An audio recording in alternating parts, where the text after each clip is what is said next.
Hey guys, welcome to say something. ఈరోజు సే సంథింగ్లో మనం దివంగత ప్రధాని అయిన జవహర్లాల్ నెహ్రూ అల్లుడు ఫిరోజ్ జహంగీర్ గాంధీ గురించి కొన్ని ఆసక్తికరమైన విషయాలను తెలుసుకుందాం. ఫిరోజ్ జహంగీర్ గాంధీ పండిట్ జవహర్లాల్ నెహ్రూ అల్లుడు, ఇందిరాగాంధీ భర్త, గాంధీ మహాత్ముడి దత్తపుత్రుడు.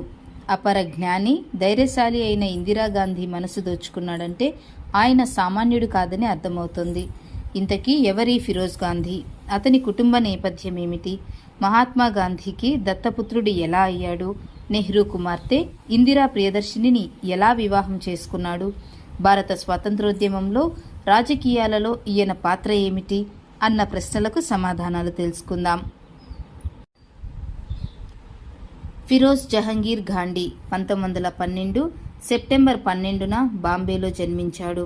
ఫిరోజ్ జహంగీర్ గాంధీ తండ్రి జహంగీర్ ఫెరడూన్ గాంధీ, తల్లి రతిమై గాంధీ. వీరు పార్సీ కుటుంబానికి చెందినవారు. వీరికి ఫిరోజ్తో కలిసి 5 సంతానం. వీరిలో 3 మగపిల్లలు, 2 ఆడపిల్లలు. ఫిరోజ్ జహంగీర్ ఆఖరి సంతానం. డోరబ్ జహంగీర్, ఫారిడున్ జహంగీర్, తెహ్మినా కిర్షాఫ్, అలు దస్తర్ మరియు ఫిరోజ్ జహంగీర్. ఫిరోజ్ గాంధీ తండ్రి మొదట్లో మెరైన్ ఇంజనీర్గా పనిచేసేవాడు. 1920లో ఫిరోజ్ తండ్రి మరణించాడు. తన తండ్రి మరణం తర్వాత ఉత్తరప్రదేశ్లో ఉన్న అలహాబాద్ నగరంలో నివసిస్తున్న తన సమీప బంధువు కేథరిన్ ఫ్రాంక్ దగ్గరకు వచ్చారు. ఆమె లేడీ డిఫరెన్ ఆసుపత్రిలో సర్జన్గా పనిచేశారు. ఫిరోజ్ మరియు అతని తల్లి ఇద్దరూ ఆమె వద్దనే ఉండేవారు. అలహాబాద్లో ఉన్న ఈవింగ్ క్రిస్టియన్ కాలేజ్లో, అంటే 1902లో ఈస్ట్ ఇండియా కంపెనీ వారు స్థాపించిన క్రిస్టియన్ కాలేజీలో చదువుకుంటున్న రోజుల్లో దేశంలో స్వతంత్రం కోసం పోరాటాలు జరుగుతూ ఉండేవి. ఫిరోజ్ 1930లో ఈవింగ్ క్రిస్టియన్ కాలేజీలో చదువుకుంటున్నప్పుడు ఒకరోజు నెహ్రూ భార్య అయిన కమలా నెహ్రూ, నెహ్రూ కుమార్తె ఇందిరాగాంధీ మరియు చాలామంది మహిళలు స్వాతంత్రోద్యమంలో భాగంగా ఈవింగ్ క్రిస్టియన్ కాలేజీ ముందు నిరసనలు చేపట్టారు. ఆ సమయంలో కమలా నెహ్రూ ఎండ దెబ్బకు అస్వస్థతకు గురయ్యారు. అది చూసిన ఫిరోజ్ కమలా నెహ్రూకి సహాయం చేశారు. ఇంకా అంతే, తాను కూడా వారితో కలిసి స్వాతంత్రోద్యమంలో పాల్గొనాలని నిర్ణయించుకున్నాడు. ఆ మరుసటి రోజు చదువును విడిచిపెట్టాడు. అయితే ఫిరోజ్ గాంధీ మహాత్ముడు దేశం కోసం పోరాడడం చూసి గాంధీ మహాత్ముని ఆశయాలకు ఆకర్షితుడయ్యాడు. అంతే, తన పేరులోని గాంధీని కాస్త గాంధీగా మార్చుకున్నాడు.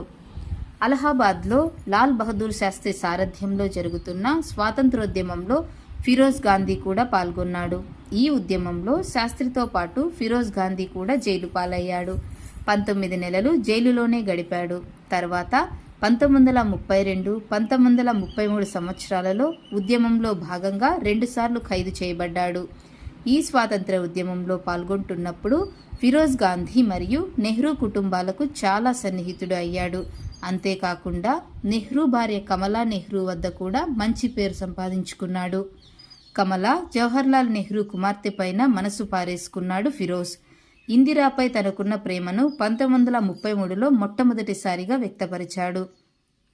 కానీ ఇందుకు ఇందిరా తల్లి కమలా నెహ్రూ అంగీకరించలేదు. ఎందుకంటే ఇందిరా వయస్సు అప్పటికి 16 సంవత్సరాలు మాత్రమే. ఈ ఉద్యమాల్లో భాగంగా కమలా నెహ్రూ అనారోగ్యానికి గురయ్యేవారు. ఆమె టీబీ వ్యాధికి గురయ్యారు. ఆ సమయంలో నెహ్రూ జైలులో ఉన్నారు.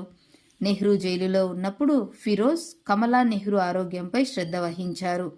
కమలా నెహ్రూ అనారోగ్యానికి గురి అయినప్పుడు ఇందిరాగాంధీ మరియు ఫిరోజ్ గాంధీ దగ్గర ఉండి ఆమెను జాగ్రత్తగా చూసుకున్నారు. ఆమె ఆరోగ్య పరిస్థితి రాను రాను క్షీణిస్తుండడంతో ఆమెను స్విట్జర్లాండ్కు తీసుకువెళ్లారు. ఆ సమయంలో ఫిరోజ్ నెహ్రూ కుటుంబానికి తోడుగా ఉన్నారు. కమలా నెహ్రూ క్షయవ్యాధితో స్విట్జర్లాండ్లో 1936లో మరణించారు.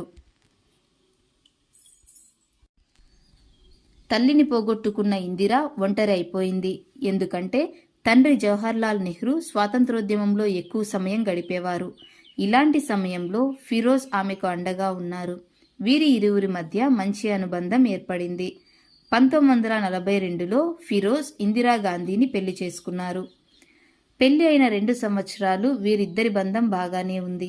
కానీ రాజీవ్ గాంధీ పుట్టిన తర్వాత వీరిద్దరూ కొన్ని కారణాల వల్ల దూరంగా ఉన్నారు, కానీ విడాకులు తీసుకోలేదు.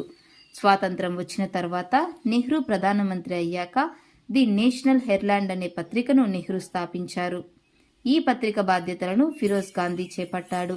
స్వాతంత్రం వచ్చిన తర్వాత 1952లో జరిగిన సాధారణ ఎన్నికలలో ఉత్తరప్రదేశ్లోని రాయ్ బరేలీ నుంచి గెలుపొందాడు. కానీ ఇందిరాగాంధీ, ఫిరోజ్ గాంధీ మధ్య విభేదాలు రావడంతో ఇందిరా ఢిల్లీకి వెళ్లి తన తండ్రికి రాజకీయ పరంగా అండగా నిలిచింది. ఇదే క్రమంలో నెహ్రూ ప్రభుత్వంలో జరుగుతున్న అవకతవకలపై ఫిరోజ్ గాంధీ స్పందించాడు. అంతేకాకుండా వారు చేస్తున్న అక్రమాలను బయటపెట్టాడు. స్వతంత్రం వచ్చిన తర్వాత చాలా మంది వ్యాపారస్తులు రాజకీయ నాయకులకు దగ్గరయ్యారు. వ్యాపారస్తులు, రాజకీయ నాయకులు కలిసి ప్రజాధనాన్ని దోచుకోవడం మొదలుపెట్టారు. 1955 డిసెంబర్లో ఈ అవకతవకలను బయటపెట్టాడు ఫిరోజ్ గాంధీ. బ్యాంకు మరియు ఇన్సూరెన్స్ కంపెనీ చైర్మన్ అయిన రామ్ కిషన్ దాల్మియా బెన్నెట్ అండ్ కొలెమన్ సంస్థను తన హస్తగతం చేసుకోవడానికి కావలసిన డబ్బును, ప్రజా సంస్థల నుండి అక్రమంగా డబ్బును ఎలా తరలించాలో, ప్రజాధనాన్ని ఎలా తమ వ్యక్తిగత అవసరాలకు వాడుకున్నారో బయటపెట్టాడు. 1957లో జరిగిన ఎన్నికలలో తిరిగి రాయ్ బరేలీ నుంచి విజయం సాధించాడు ఫిరోజ్ గాంధీ. 1958లో పార్లమెంటులో హరిదాస్ ముద్రాలో జరిగిన అవినీతి గురించి ప్రస్తావించాడు. హరిదాస్ ముద్ర అవినీతి మన దేశానికి స్వతంత్రం వచ్చిన తర్వాత జరిగిన అతిపెద్ద అవినీతి. ఈ అవినీతి నెహ్రూ హయాంలో జరిగింది. నెహ్రూ ప్రభుత్వంలో జరిగిన అవినీతిని బట్టబయలు చేశాడు ఫిరోజ్ గాంధీ. అది ఎంతకి దారి తీసిందంటే చివరికి ఆర్థిక మంత్రి అయిన టి కృష్ణమాచారి తన పదవికి రాజీనామా చేయాల్సి వచ్చింది. ఇది నెహ్రూ ప్రభుత్వానికి కోలుకోలేని దెబ్బ. ఫిరోజ్ గాంధీ దేశంలో అవినీతి, అక్రమాలను తగ్గించే క్రమంలో నెహ్రూనే ఎదిరించాడు. దీనితో ఫిరోజ్ గాంధీ నెహ్రూ కుటుంబానికి రాను రాను దూరమయ్యాడు. ఈ దూరం ఫిరోజ్ వ్యక్తిగత జీవితంపై కూడా పడింది. అయినా బెదరకుండా దేశంలో జరిగే అవినీతులపై పోరాడాడు. ఈ క్రమంలో తర్వాత జరిగిన ఎన్నికలలో ఇందిరాగాంధీ ఫిరోజ్ గాంధీకి వ్యతిరేకంగా ప్రచారం చేసింది. Tata engineering and locomotive company అమ్మే రైలు ఇంజన్లు జపనీస్ రైలు ఇంజన్ అమ్మే ధర కన్నా ఎక్కువ ఉంది. కాబట్టి టాటా ఇంజనీరింగ్ అండ్ లోకోమోటివ్ కంపెనీని జాతీయం చేయాలన్న అంశాన్ని తెరలేపాడు ఫిరోజ్ గాంధీ. దీనితో ఫిరోజ్ గాంధీపై విమర్శలు వచ్చాయి. ఎందుకంటే టాటా వాళ్ళు కూడా పార్షిలే. ఎన్ని విమర్శలు వచ్చినా అధైర్యపడకుండా అవినీతిపై తన పోరాటాన్ని మాత్రం ఆపలేదు. ఈ అంశంపై చాలా మందితో ప్రశంసలు కూడా అందుకున్నాడు. ఇలా అవినీతిపై పోరాడుతున్న ఫిరోజ్ 1958లో మొట్టమొదటిసారి గుండెపోటుకు గురయ్యారు. అప్పటికి ఇందిరాగాంధీ, ఫిరోజ్ ఇద్దరూ విడిగానే ఉన్నారు. ఇందిరా తన తండ్రి వద్ద ఉండేవారు. ఫిరోజ్ గాంధీకి గుండెపోటు వచ్చినప్పుడు ఇందిరాగాంధీ భూటాన్ పర్యటనలో ఉన్నారు. ఈ విషయం తెలియగానే ఇందిరాగాంధీ తిరిగి భారతదేశానికి వచ్చి ఫిరోజ్ గాంధీని చూసుకున్నారు. సెప్టెంబర్ 8, 1960లో విల్లింగ్టన్ ఆసుపత్రిలో చికిత్స పొందుతూ గుండెపోటుతో మరణించారు. కేవలం 47 సంవత్సరాల వయసులో ప్రాణాలు కోల్పోవడం చాలా బాధాకరం.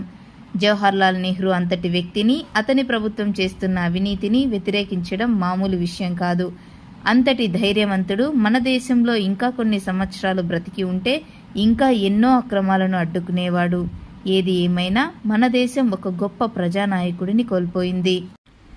ఇలాంటి మరిన్ని వీడియోస్ కోసం సే సంథింగ్ ఛానల్ని ఇప్పుడే సబ్స్క్రైబ్ చేసుకోండి. మీకు ఈ వీడియో నచ్చినట్టయితే లైక్ చేసి షేర్ చేయండి. Thanks for watching.